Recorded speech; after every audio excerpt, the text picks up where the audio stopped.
Assalamualaikum warahmatullahi wabarakatuh. Saya Aftisar Dentiva.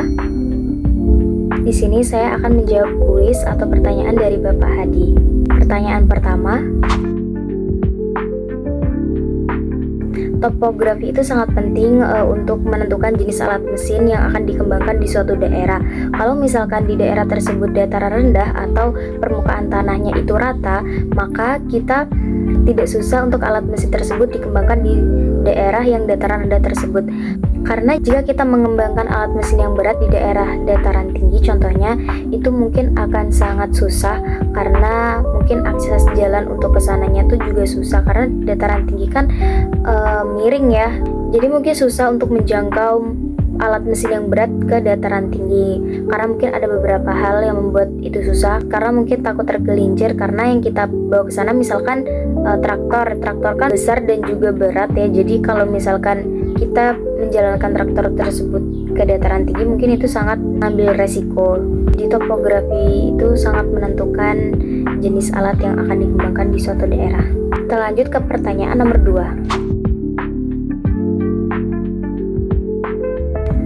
Keadaan sosial budaya itu sangat penting untuk diperhatikan karena kita tidak tahu kebiasaan apa yang ada di daerah tersebut, sehingga jika kita seenaknya sendiri untuk mengembangkan alat dan mesin di daerah tersebut, takutnya alat dan mesin tersebut tidak digunakan karena mungkin mengganggu kebiasaan mereka. Misalkan kita mengenalkan alat penggiling padi otomatis di daerah tersebut, nah tetapi di desa tersebut ibu-ibunya malah menggunakan alat-alat tradisional.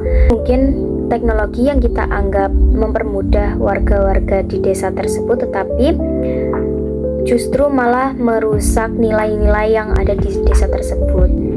Jadi kita juga perlu memperhatikan keadaan sosial dan budaya yang ada di desa tersebut. Selanjutnya pertanyaan yang ketiga.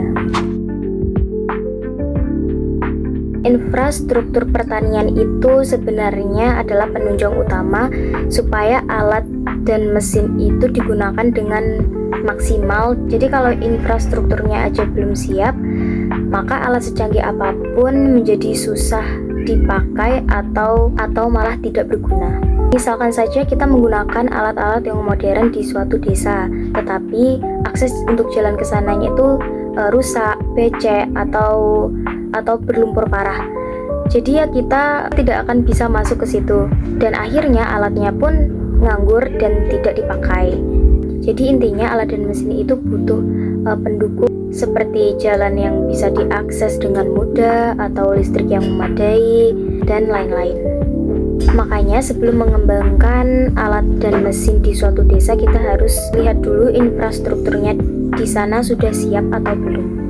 Dan yang terakhir, pertanyaan keempat.